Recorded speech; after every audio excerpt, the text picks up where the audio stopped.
that's one of the big takeaways that I wish that every young person in their 20s would hear, that you can change your life by just starting with small amounts, investing on a regular basis, and really getting in control and in touch with your money from an early age. Well, hello. So we are finally covering finances, which is the most heavily requested 101 from all you lovely beans. And we are joined by none other than Kate Campbell from How to Money podcast and the Australian Finance podcast, which is super exciting. So this is a very smooth introduction into finances for beginners and really everything you need to know starting from the absolute basics. So while we don't get into the nitty-gritty of choosing the right funds or avoiding hidden fees, which will all be in part 2. Instead, we're discussing important topics like emergency funds and the importance of investing, mindful and value-based spending, and even bringing in a live money calculator demo to show just how much money can come from investing. So one practical takeaway, which Kate suggests at the very end of the episode, but I think it's so important that I'll just slot it in here, is... Yeah, I think if you have to do one thing right now is schedule a reoccurring calendar event in your whatever calendar you're using for 1 hour each week to look after your finances. Also, what you hear in this episode and part 2 are recommendations and suggestions. So your finances are very personal to your life, so it might actually help seeing a financial planner. But this is just a great way to start, and then you can sort of work your way through. And as always, like other episodes, I will have my voice edit inserts throughout this episode. So just don't be surprised if my voice just pops up here and there. So yeah, let's jump into it.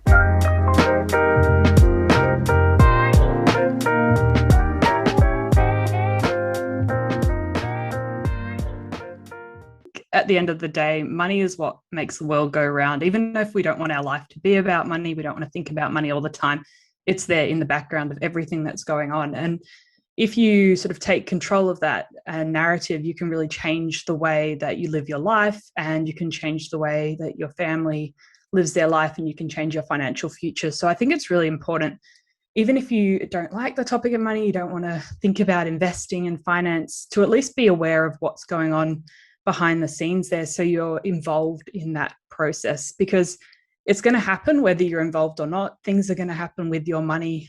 Money's going to come in, money's going to come out. So it's better to actually at least understand a little bit of some of the processes there and how you can actually take better control, because you need money for pretty much everything that's happening in your life. Even if we say we don't want to be a finance person, I think it's still really important to at least understand some of the basics and get started, which is why it's going to be really exciting to have this conversation today. Mm-hmm. And yeah, the idea of being in control of our lives, because finance is such a big part. And if we're not conscious or aware of what our choices are, how to make good choices, it just catches up to us in the end. And I've heard that from a lot of people, where they just say, do it early on, nip it in the bud, and then afterwards you'll be able to at least choose whether or not to do this, instead of having to basically suffer what your bad choices were at the start. And there is a common money misconception. I remember hearing this in one of your podcast episodes, which is the common, I'm not good at finances, I'm not good at money, I don't know how to do money, all of those things. What do you have to say in response to that? Yeah, I think that's probably one of the biggest misconceptions, because after interviewing many people on the How to Money podcast and working in the finance industry, it's such a niche area. There's so many different roles, and a lot of people in the finance industry wouldn't know the next thing about managing their own superannuation or investing. So even if you have a commerce degree from one of the best universities and you work in an investment firm, you don't necessarily know how to manage your finances and make good money decisions. So it just comes down to you having a willingness to learn, to try, to make some mistakes and sort of improve on them and make decisions. It's nothing to do with having a family history, although that helps because you're used to having those conversations about money. You don't need to have a finance degree. You don't need to work in the field. You just have to be willing to learn. And I guess it's that self-directed process where you actually have to make a decision. I want to take control of my money. I'm going to start making the decision to spend an hour every weekend learning some of the basics so I can take control. And I think it doesn't have to be much harder than that. It can be, the media can make it seem so complicated, but at the end of the day, if you make a few decisions right along the way, you don't have to really worry about that. Most of the stuff that's happening in financial media and all the complicated investment products, that's kind of like the cherry on top for people that want to go the extra mile or want to make it more complicated than it is. There's a lot of really complicated investment products and options out there that are they're not really any better than the basic exchange traded funds, which we'll talk about, I think, in later in the episode. But yeah. Oh, for sure. And when you said that, I just remember on the news, they would have weather and it would be great. You just see, oh, Victoria's sunny. and then as soon as that, they cross over to stocks and my mind would dissociate. I wouldn't, I saw this person standing pointing at some numbers with the green arrow up and the red arrow down. And I just thought, nah, not for me, which still, because we're going to go into the different investments. As you said, that's a very extra step for people who already are in finances and want to supplement that. But there are a lot of more easier ways to get into finances. So first up, there's so many things and we can get really overwhelmed, especially if we're just beginning, we're just starting. There's so many things to focus on. So what would you recommend a beginner to really focus on their finances? One aspect of it to start off with.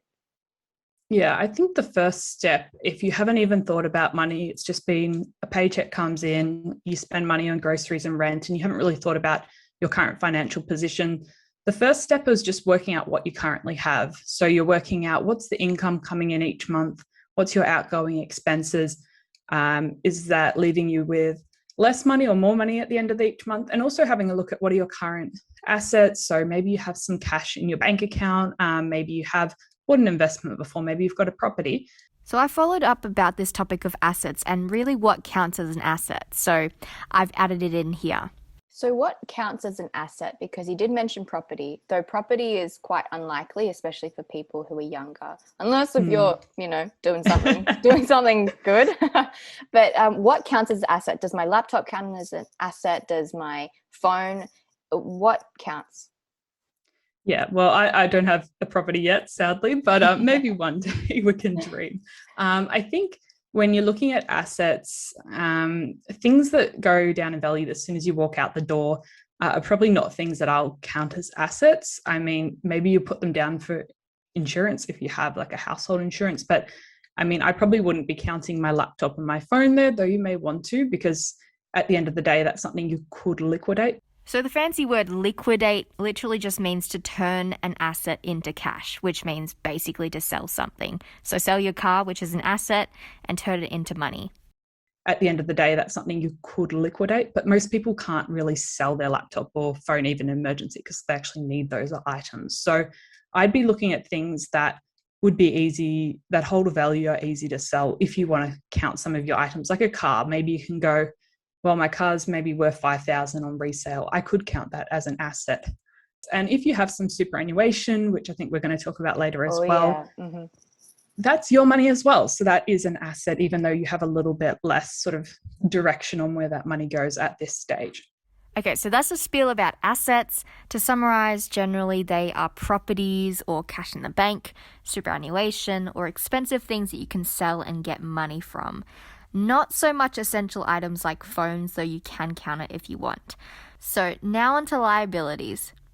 So working out that and then working out any liabilities. So I think the main things there would be credit card, personal loans, if you've got any buy now, pay later debt, maybe you've got a mortgage. So working out where you currently sit financially, I think that's a really important starting point before you go into paying off debt or getting your emergency fund, just knowing where you sit currently. Because that gives you sort of a position to go off. Like if you don't know if you have debt or how much debt you have, then it's very hard to formulate a plan. So I think it's really important to, just start off with, get a piece of paper, write down what's coming in each month, what's going out each month. I mean, a lot of the banks have budgeting or cash flow tools that'll tell you and summarize this information. So for example, MoneySmart has a budgeting tool. So that's on moneysmart.gov.au/budgeting. And it's really useful. I've used it myself and it is real handy. And they have other tools as well, which we actually will use one of them later in the episode, which is the compound interest one. So if you stick around, there will be a live demo on that. I guess if you're a uni student right now, you might have just some cash in the bank. Maybe you've got a buy now, pay later debt or a credit card. So what's in the bank minus what debt?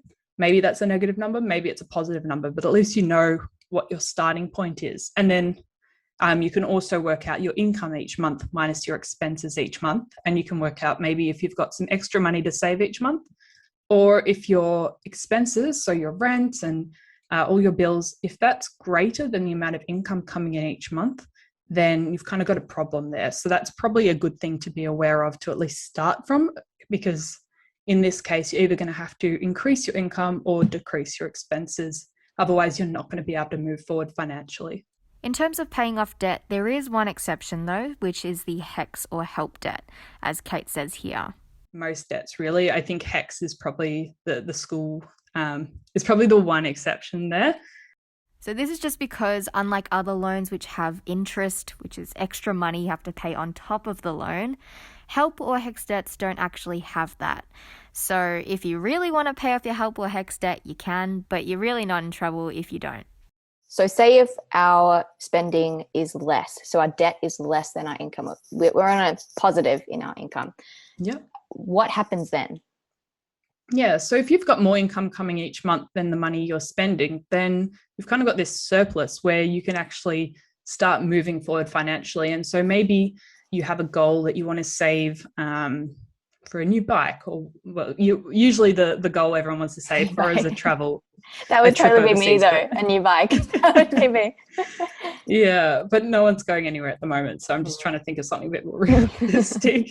But I guess the main first step, if you do have more coming in each month than you're spending, is to think about setting up an emergency fund. And some people call it colloquially the F-off fund. It means that you've got sort of, even if it's 1 to 2 months, usually sort of experts say 3 to 6 months of your basic living expenses put aside in a separate bank account, so that if anything happens, you've got the money. If you lose your job, like a lot of people did last year, you've got enough to keep you going for the next 3 to 6 months without having to go into debt. And it gives you a bit of room to work things through and work out what you're going to do next. And this emergency fund is also something you're going to have if for some reason something happens to a family member and you need to buy an emergency flight. Whereas usually if you don't have that money put aside, you're going to have to use some other form of credit. Maybe you'll end up putting that flight on a credit card and then you won't be able to, it'll take you a while to pay it off. So having that emergency fund, and that's probably the first thing, once you have paid off any of those consumer debts, I'd be focusing on and putting, I mean, if you're a uni student right now and you're quite good at living on a low cost sort of lifestyle, you might not even, if you're in a share house, you're on 2-minute noodles, you might be able to put even, it might be much easier for you to save for your emergency fund than if you're a family with multiple kids, when your emergency fund of 3 to 6 months of expenses could be at multiple tens of thousands of dollars. But pick a number that sounds reasonable to you. Well, what is a reasonable number? So for, say, a student, early 20s, how much should we be saving up? Because you did say a 3 to 6 month period, just in case. Yeah, so I guess working out in the step before, you've worked out what your expenses are each month, and then work out what of those expenses are essential to me living. So I need to pay for my rent. I need to pay for my bills. That's non-negotiable. I need at least $200 a month for food. And what are those? You probably can, if you lose your job, you can probably avoid buying any new sort of gadgets or electronics. So you're just thinking, what's the bare basics budget I need to survive each month? If something happened and I lost my job, if I was unwell, or if I needed to go and look after a family member. So it's, just working out what's that. Maybe it's $1,000 each month. So you think I need at least $3,000 or $4,000 in my emergency fund to feel financially comfortable, because if there's ever an emergency or something happens, I can dip into that instead of having to go into debt. That really makes a lot of sense in terms of tracking what like from the time that you were looking at your income versus your debt and everything, already tracking the expenses and seeing, I guess, an average of the costs per that. So I guess that would already do the work for you. Yeah, I mean, if you're on a variable, like as a uni student, you've probably got different amounts of income coming in each month, and your expenses might really sort of ebb and flow depending if it's during the uni years. So yeah, just working out what's the average amount you spend each month over the last few months, and going from there, I think is a good way to start. Okay, so now that we've got our emergency fund sorted, it's just a account in our bank that we won't touch unless if there is something really pressing, and not for buying a bike. So we leave that aside. And so now we know at least we're financially secure in that aspect. What can we do if we still got surplus? What do we do if we still have a positive net income coming in? Yeah, so once you've got that emergency fund sorted out, I think that's really like base level of financial control, because you know that you can say no to a bad situation and you're going to be okay for a while if something happens. So once you've got that, I think that builds a lot of financial confidence to get started. And I think the next step would be working out if you've got some savings goals in mind. Maybe you've got the bike in mind, or you're saving up for a house deposit, or you're saving up to buy a car. Usually identifying those goals and what they are and what's your priority right now, because it is hard to work towards too many different financial goals. Usually I try and break my goals down into what's my short term, so something I want to achieve in the next year, what's my medium term financial goal, maybe 3 to 5 years, and what's my long term, which is more thinking about retirement and families and future sort of stuff like that. So I would write down all the things you want to save for or you want to do financially, and then working out what's your priority goal in each of those areas. And you can work out a different plan to approach each of them. So if you want to buy a bike in the next 6 months, working out how much that costs and then dividing that up over the months you want to work towards it, and going, is that possible? Do I want to earn some extra money? And then maybe setting up a separate bank account just for that specific goal. Maybe you need $1,000. I'm not really sure what a bike goes for at the moment. But yeah, and then even automating it. So once money hits your bank account each month, maybe $100 automatically goes from your pay account to your bike account. And then hopefully at the end of the, 10 months there, if it's $1,000 bike, you've got enough to buy that bike. And I mean, you've got the knowledge that you saved up, you did all the hard work for it, and you're not sort of buying it before you have the cash available. And I think that's really important, that delayed gratification aspect, because we're so used to having everything now when we want on demand. I think Netflix has really changed the way we perceive everything, having 100%. All these services. I mean, the thought of having to save 10 months for something you want right now might be kind of crazy. But I guess if you want it even sooner, maybe you could get a second hand of this item or a cheaper version. So I guess weighing up, for a consumable item like a bike, I really wouldn't want to be getting credit card debt or buy now, pay later debt. I don't think that's the best way to go about it. I don't think it teaches us these really important financial habits of saving and working towards something. And it's a different sense of satisfaction when you've saved for something for a period of time and you know that you bought that with your hard work. Mm-hmm. Oh yeah, and then you can show it off and say, look how much I saved for this bad boy. A beautiful e-bike. But in terms of that saving versus spending, now this is a whole nother topic of it is hard to save, especially when we feel the need to spend. And I remember listening to another episode of yours about spending and why we spend, and you categorized it into 4 things, which was the need, want, emotion, environment, or that was your guest as well. But do you mind just elaborating on that? Yeah, I think everything in society is telling us to spend. Every time we walk down the street, there's things that are saying spend, spend, spend. I mean, the fact that our iPhones after 3 years start to get all slow and they're pushing us to buy the next thing and the next gadget. I think Netflix is almost good in that part, as we don't see the ads anymore. So I think that could be one benefit. Yeah. But if you end up subscribing to lots of different mailing lists, you're probably getting all these different sort of these things coming into your mind every day, like, oh, I can get 25% off this, and your brain just keeps thinking, spend, buy more. And it can be really hard to break out of that. When a few years ago was working out what my triggers were, because when I grew up in the country, I mean, one, I didn't have any money because I was a kid, but I also wasn't thinking about spending all the time, even when I was in high school. And I realized one of the things was moving closer to the city and spending more time walking around the CBD in Melbourne. That was actually increasing my consumeristic desires, because I'd walk past all these shops and see signs, and I'd just wander in going, oh, I'll just have a look while I'm waiting for someone. And it was actually sort of changing my mindset of like, I actually want to buy things. I want to spend more money. Whereas when I was in the country living on a farm, I never had any of those thoughts. So I think marketing, like even in finance, is designed to make you feel like you need something. Every single thing you see online is designed to make you feel something, which is designed to trigger some sort of emotion for you to buy or think about purchasing. So if you can identify that maybe that's the issue for you, if it's impulse buying, if it's maybe for you, it's like trying to keep up with the person next door because you see all your friends doing this, you want to do it too.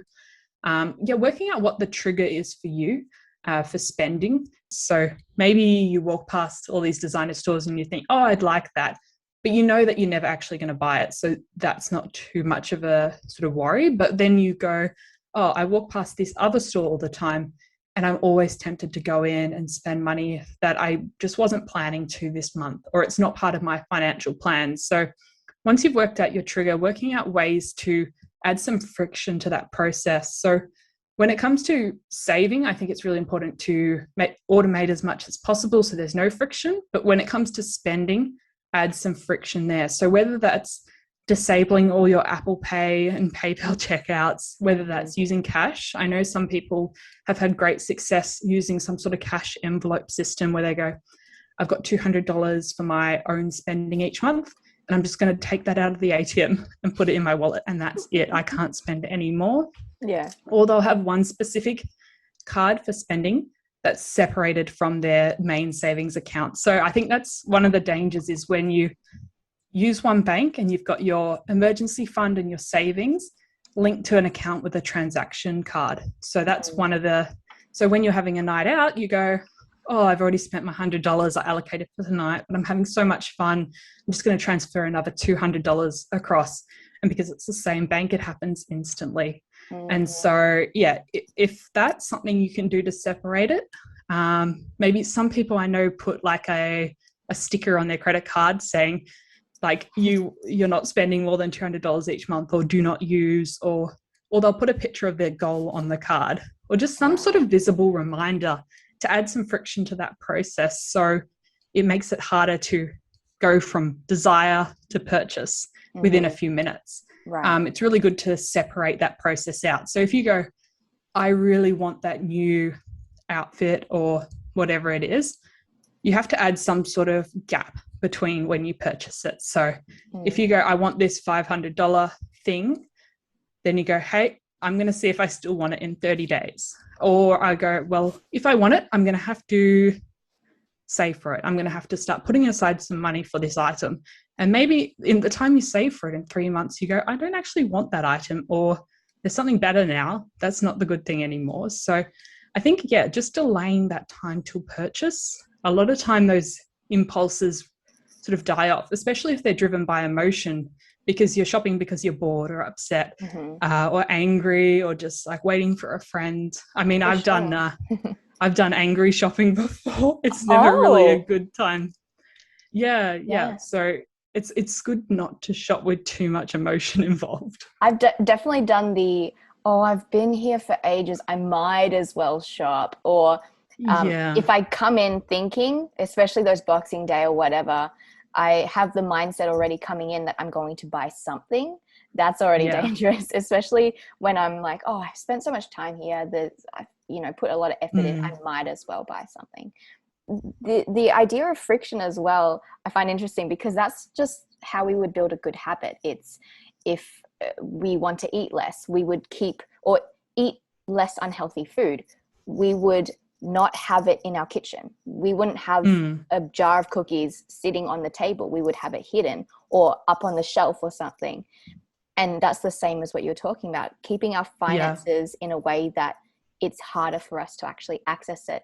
But I did want to also talk about that what we're talking about here is about unnecessary purchases. It's not about things that maybe you actually want it. Maybe you viscerally want it and you know you want it. Yeah. And that delayed gratification, you know, would only make you sadder by not having it. And there was something amazing I heard through Ramit Sethi, the finance guy in America. Yeah, I love him. He's great. He's great. He talks about in one of the podcast episodes, I think with Jordan Harbinger. So I tracked this episode down and it is on Jordan Harbinger's podcast, episode 199. About the money dial and about getting our priorities straight with actually what will add value to our lives and what won't. So I know for a fact a new dress for me won't add that value, but for someone else it might make their whole year because they love it. They love fashion. They value that. For me though, if I got an e-bike, that would make my life. I would be so happy. But for someone else, it would be a nice accessory, but they would never use it. So getting in control of what we actually even value. Yeah. And I think that so often if we're just in that spending, saving, earning cycle, we never actually think about what part of the spending actually makes us happy. And I think that's like, of course, you're going to have to pay something to keep a roof over your head. And you're going to have to pay something to the water and the gas and the electricity company. But when it comes to all those other things that are more on that want side of things, actually looking through what have you spent over the last 6 months and what of those expenses actually brought some additional happiness to your life. Even as simple as like printing out your transaction card statement and like putting a tick if you remember what it is. And if it actually, you go, hey, 3 months later, I still think that lunch I had with my friend on the river was an amazing experience. And that made me really happy. But then this $100 I spent on some random stuff at that shop when I was bored, I don't even remember what I bought or didn't really make me add that much value to my life. So even, just printing out 3 months of statements or just going online and just like putting a pen and like ticking or crossing what parts of that actually added value to your life is a good way to sort of focus on the money dial concept, where you can increase your spending in the areas that bring you joy and then decrease the spending in things that I don't really care about clothes. So why am I spending money on clothes? Whereas I love going out for really nice lunches with my friends. So I'm going to spend less on all these other things that I don't really want. Clothes. I don't really want to do this too much, but I'm still spending money on it. So let's cut that out or really decrease it. And let's just turn up the dial and spend much more on going out with friends and enjoying it, and then do that guilt-free. And I think that's really, you're spending the same amount of money in the end, but you're just reallocating those funds into something that's going to bring a lot more happiness to your life. And then you can have that guilt-free spending, but you're actually really enjoying it. And you look back in the month and go, hey, I still saved, I still worked towards my goals, but I had a great time and I didn't end up with purchases that I didn't need. Yeah. And something I've heard was good or fulfilling purchases are those that actually reduce an inconvenience in our lives, as opposed to adding a supposed value. So, for example, it also goes down, say, clothes. If I buy a piece of clothing that actually I really wish that I had in my wardrobe. So right now, and this is literally right now, I want a black jumper.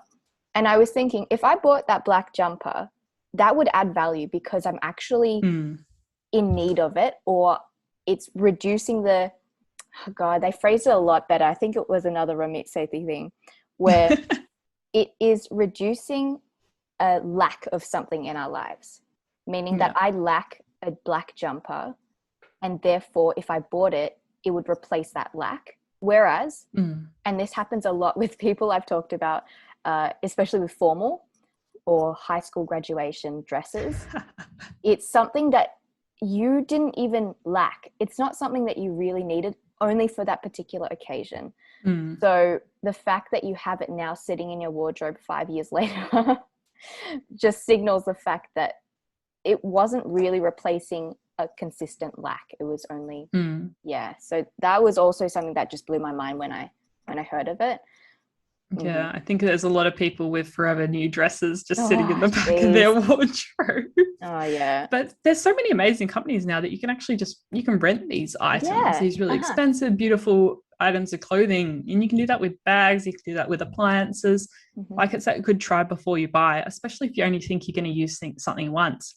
And I guess that's another way to think about items when you purchase them is how many times do you think you're going to be able to use this, and actually dividing the purchase price by the amount of time. So if you think you're going to be able to wear that jumper maybe 50 times in the next year or two before you spill some yogurt on it and ruin it for good, going, well, $100 divided by 50, well, what's that? Is that worth it to me per use? And thinking about things that way. And I think that's quite good for expensive items, especially if you just jumping on the latest hobby. I mean, I think everyone's probably guilty of getting really into a hobby, buying all the equipment, buying all the stuff too soon, and then going after 3 months, hey, I don't actually like this hobby too much, and moved on to the next thing. One of the ways I've personally done to stop myself going all in and buying all this stuff for a hobby is I started doing Taekwondo over Zoom last year, and I told myself I was only allowed to get equipment until I passed each level of Taekwondo. So when I got a new belt, I could buy one more piece of Taekwondo gear. So the first step was buying the mats for the living room, but I personally know myself that I love just buying all the gear straight away for any hobby I go into. I'll end up with all the books, I'll do a course, I'll just go all in. And then I know I get bored of things really quickly. So now, knowing myself, knowing what my triggers are, I'm trying to give myself, move it more to that reward model. So I pass a level, I get a new piece of gear, and I'm proving to myself that I keep wanting to do this hobby. And then if I stop wanting to do it, well, I haven't bought the whole store out. So I think that's one potential way to do it, splitting up those things and not just sort of getting everything at once. Yeah, and just being entirely conscious again of how you're spending, making sure that you actually want it instead of just jumping the gun, which guilty a lot of the time. It just, you want it now, you want to get, I think what our mind does is just goes 0 or 100, and then we just go out for it. Yeah, delayed gratification's hard. Yeah, it is really hard. We don't live long enough. I think our ancestors, it makes sense, our ancestors died at 30 or whatever, so we got a milestone to meet. But in terms of now shifting gears to investing, we've got a surplus, but also it's a very necessary thing of investing where I think we overlook it way too much. And I overlooked it also because I had the misconception that I wasn't a money person, that I wasn't a finance person. But for people just confused about investing, what do you really hope that they know from it getting in, and what are they missing out on, again, if they don't proceed with investing? I think the first thing to think about is whether you want to be just a consumer of the economy, like we're talking about just spending and pumping money in, or you want to be an owner of the economy. So as an investor, I mean, it doesn't even take much now to actually own a piece of the companies in our country and across the globe. And I think that's a really exciting thing to think about, that you can actually be an owner in our economy and you can be a part of it and you can benefit from it. You don't have to just be a consumer. Everyone is an investor at the end of the day. Everyone in Australia, I'd say 99% of people will end up with superannuation at some point in their life, which is the compulsory government scheme where employers have to put at least 9.5% of your salary, though there's some debate if that's going to increase, away into a special account that you can't touch until retirement. And for most people, that money is invested in Australian and global companies, as well as other things. So for most people, you may already be an investor. And I think a lot of uni students will probably have been paid super at some point through their part-time jobs. if they were working at a place for a while. So, yep, that super account from your first job that you have totally neglected and don't know the name of is hopefully investing your money to grow. And in a second, we'll introduce just how much money you'd make via a live demo calculator. And then in part 2 of this Finance 101, we'll talk about the problems with hidden fees within superannuation or the shoddy investments that they get you by default. So that's in part 2, but for now, all you need to know is that super accounts are actually there to invest your money. I remember last time we talked, what people overlook is the fact that by investing today, you will have an absurd number in the future. Yeah, focusing on it, like in your early 20s, you have the opportunity now to change your life completely over the next few decades. And a lot of people, maybe they'll never hear about investing, or they'll hear about it and go, hey, let's put that in the too hard basket. I'm going to do it when I'm a proper adult in my 30s. And making that decision just makes it so much harder to catch up. Like it's still possible to build wealth in your 30s and 40s and 50s, but it just makes everything harder. Everything you have to contribute more, it takes longer, it requires a lot more work. Whereas if you start with a simple plan in your 20s, you can really change your future. And I think that's one of the big takeaways that I wish that every young person in their 20s would hear, that you can change your life by just starting with small amounts, investing on a regular basis, and really getting in control and in touch with your money from an early age. And it's actually not that scary. And that's probably one of the biggest misconceptions I'd like to talk about is the industry makes it seem all over the place. It makes it seem pretty extreme. Every media title, like $5 trillion was lost on the market today. Even if it's like a tiny percentage move in the market, like they just take everything out of proportion and write big headlines because that's what sells the media. But if you take the media out of it and you just sort of get back to basics of going, do I want to invest? Just even thinking about some Australian companies that you know, maybe you thought about what's on Woolworths or CBA or BHP, or just think about any companies you like. Or in the US, maybe you've used Disney products before, you've used Netflix, you've used Facebook, Google. And that's probably one of the sort of the easiest ways to think about it originally is you're just buying pieces of a business. It's not some scary, crazy thing. You're actually becoming an owner in a business in a very small way, but you are.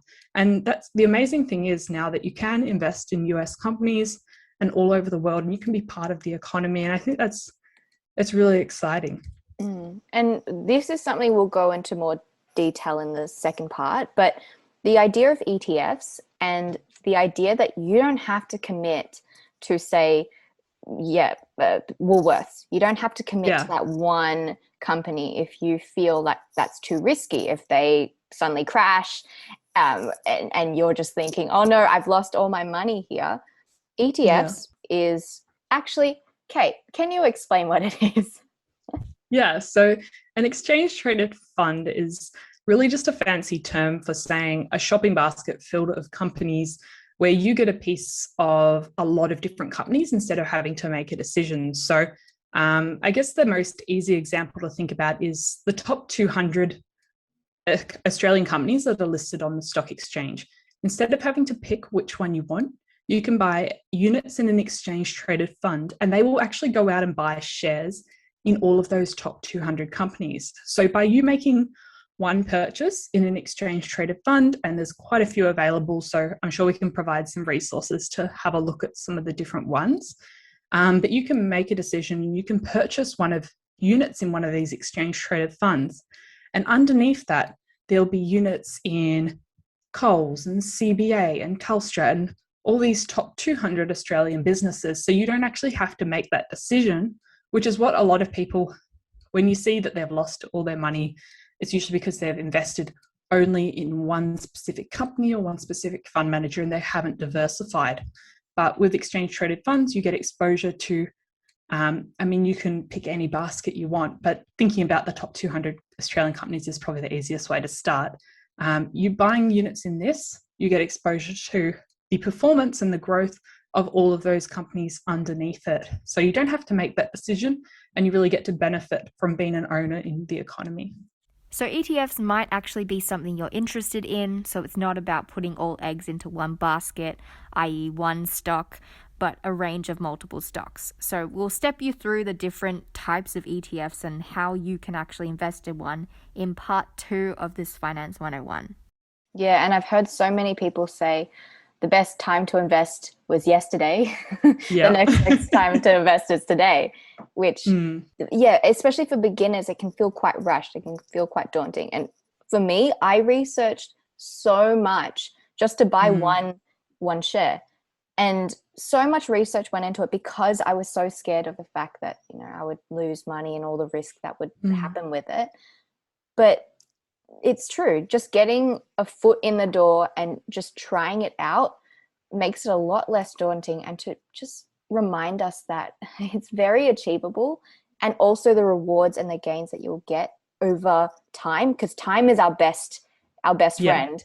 It's the thing that helps the money grow instead of us having to actively make more income and make more of that. It just grows for us, which I find very nice of money. Thank you, money, for doing that.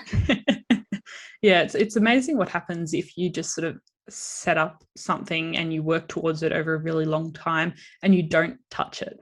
And that's what most people get wrong when they're investing, is that they're watching what's happening in the markets every day. They're looking at the charts on TV every night. They're reading every headline. They're getting so emotionally involved with the process that they're changing their mind on their strategy on a very regular basis. They're selling things, they're buying things, they don't really have that advantage of time because they just keep making changes. So they don't get to take advantage of sort of that compound interest effect that I'm sure we'll talk about later as much, where just like having a look at that compound interest calculator on the Money Smart website is a game changer for a lot of people. So that's the Money Smart website, which you can play around on. They have heaps of calculators and you can just insert values here and there. So that's actually what we're doing right now. And we're just mocking up a superannuation account with a deposit of $3,000. If you're on the video version, I actually do have the screen up of this calculator. So here we go. So what I'm on right now, I've just put in so they have your strategy and they say initial deposit. So I've just put in 3,000. And without even putting a regular deposit in it, just by the fact that it has an annual interest rate of 5%, I end up making $4,941. So I've made nearly $2,000 just by having it in a place where money can grow without even putting extra money into it. How many years is that over? 10 years. Yeah, so you've got capital growth compounding there, as well as maybe some income being reinvested as well. If we were to mimic a superannuation, though, the thing that everyone has, let's say you have $3,000 in your super account right now, how often does the employer put money into your super? Yeah, generally it's on a monthly basis. So I believe some small businesses can do it on a quarterly, but let's do monthly. So let's say, yes, it's a monthly deposit. How much money would they deposit on an average, you know, for a 20-year-old who's working, say, part-time hours? What might a 20-year-old be earning, like $20,000 a year? Okay, yeah. 9.5%, that's $1,900. We'll divide that by 12. So let's maybe say $160 is getting put into their superannuation each month. Okay. That was impressive maths, Kate. I've got a calculator here. Oh! I was going to say, when I have to do maths under pressure, something in my brain just concaves in. I think I lose a bit of brain cells. Okay. Yeah, they told us we'd never have calculators around us in the real world, and look here at we us. are. Yeah. Calculators at any instant. Oh yeah. Okay, so initial deposit 3,000. We have that in our bank. Oh no, we have that in our super. In your super fund? Yes. And then we have a regular monthly deposit of 160. Yep. And over, let's say 40 years. Okay, 40 years. Let's do this. What is the interest rate usually? For a growth to high growth fund, a lot of time people will put in about 7% per annum returns. And I love the bar again. It just very nice exponential curve. So what ends? Whoa, okay, that's a lot of money. We started Yeah, off you're with feeling three. wealthy? Yeah, oh, a little bit about this make-believe money. So Mm, $3,000, and we would make a deposit, a regular deposit over 40 years of $77,000. In the end, though, we make an extra nearly $400,000 just by having that sit in this fund that returns 7% each year. So in yeah. total, we will have nearly 500,000 from an initial 3,000. Yeah. And that's not including the fact that you're probably going to earn over $20,000 at some point in your career. Well, I hope so. And you may make extra contributions because you are allowed to add extra money to superannuation. Yeah. So between extra contributions, between your salary increasing from $20,000 over your career, like it's going to be a much bigger number than that. And I guess that's just one way, just playing with some of these scenarios on the calculator is one way to sort of get in your head that only you don't have to make drastic changes to build wealth over a long period of time. But most people aren't prepared to think long term. It's very hard. So much of stuff's just happening like now. There's lots of changes. It's very hard, even especially in coronavirus, to think, oh, I'm going to be old one day eventually. If I make it, yeah. Yeah. But the likelihood is that we are going to all get old. We are going to get to that age. I mean, the life expectancy in Australia is only going up for people. So I guess thinking to yourself, hey, if I just make a few changes, or if I just make sure I know where my super's going, if it's in a fund that's right for me, and I've made sure it's a low fee fund, like you can actually really just making a few decisions right now that are going to be good for you over the long term can set you up. I mean, considering you're probably going to get over 20 grand throughout your working life, you're well and truly probably going to have over $1 million in your superannuation by the time you can touch it at I don't know what age you're up to, 70 or 75. They keep changing it. But yeah, I think it's a good thing to think about, that you don't have to make too many decisions right now, but if you make a few good ones, you can completely look after yourself when you're older. And I think that's really cool to look at. And that calculator does change a lot of people's views on investing, that it's not actually, they don't have to put in crazy amounts each month, and it's not that hard. So I hope you enjoyed part 1 of this Finance 101. And now we're wrapping up with a rapid fire. Just to wrap up, a few rapid fire questions. Oh, yeah. A few rapid fires. So what do you wish you did earlier in your finance journey that you would recommend to other people? I think not spending everything I earned straight away. I mean, a lot of the things I did are probably easy to sort of look back and go, hey, that was actually a good thing. But at least putting some money aside to have an emergency fund, I would definitely do that if I went back now. Okay. And what's a very common piece of advice that you've interviewed so many people, but there must be a trend that you're seeing, no matter whether they're in this aspect of finance or that? Is there something that they all share in common with the advice that they give you and your audience? Yeah, I think you've already said it on this episode, but everybody says start early. Start small, start regularly, but start early, and don't be afraid to give it a shot. Make the mistakes early on while you're young, while you're only investing a small amount of money, so you don't make the mistakes when you're playing with like $100,000 when you're 40, and that's going to mean a lot more if you get it wrong.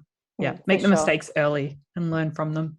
Right. And even if someone who's say 35, 40 listening to this, perhaps the thing that we mentioned earlier as well, the best time to invest was yesterday, but then the best next time to invest is today. So even if you are a little bit older, it's still better to still start instead of saying, oh, I'm not young anymore, therefore it's not for me. But putting it in the too hard basket for another few decades is the worst thing you can do. So just go, I'm going to spend an hour each week looking after my financial future, even if it's an hour each month. Doing something, making some positive decisions for your financial future is so important. And resources, just for very, very beginner people who are trying to step into finance. So I think Money Smart would be one of them. Do you have any other, or also How to Money? but also other podcasts, other books, other blogs. Mr. Money Mustache, I remember you mentioning to me as well. Yeah, that's probably once people know some of the basics, but it's quite good to learn about that idea of compound interest and how much of an effect it can have over your lifetime. I do some work for a company called Rask Education, and we have heaps of free online courses, no sales pitch at all, on exchange traded funds and shares. What are all the basics there? So if you're looking for some audiovisual content, that's a good tool. In terms of some other Australian podcasts, because it's good to get your knowledge from multiple different sources, because everyone always has implicit bias. Some people might not know different things. It's good to learn from different people. The Australian Finance podcast, I've got How to Money. There's some guys doing My Millennial Money. There's Financial Autonomy. If you're looking for more investing, there's Equity Mates. I mean, there's lots of different choices once you just go to Spotify or Apple and look at the business or investing charts. So Kate has actually kindly created a document of all the resources. So I'm going to add it into the show notes where you can access it. And because when people listen to podcasts, and I'm very guilty of this, I listen to it and I get inspired and then I go, meh. And then I listen to true crime and I forget about it. So in this instance, what is the next step? So challenging whoever's listening right now, what is the next tangible step from listening to this podcast to do in the very, very near future, if not right after they listen to this podcast? Yeah, I think if you have to do one thing right now is schedule a reoccurring calendar event in your whatever calendar you're using for 1 hour each week to look after your finances. And call it something like future me will thank me for this or something like that. But just is that what you do, Kate? I think about it more than 1 hour. It's like all day or weekend. Just because I work in the industry, not because I'm super, super crazy. Probably am a little bit. But just schedule in some financial me time. Take yourself out for a coffee and learn one thing. Listen to one podcast. And try and take small actions on a regular basis because they do add up over time. If you try and if you just decide, I'm going to this weekend learn everything about finance, it's going to be too overwhelming. And it'll get so hard that you'll end up making no decisions, which is not what I want for you. I want you to just take it one step at a time, put an event in your calendar to learn something about your finances each week. Like next week, it might be compound interest. And the week after that, you might go, what is superannuation?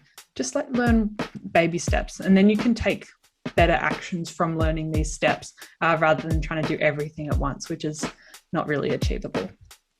So I hope you enjoyed this episode. Next week is part 2, where we're really diving into the practical side of things and really diving into superannuation and investing. So hopefully this was a good overview of what you can do with your finances and just to make you a little bit more aware about everything. See you next week.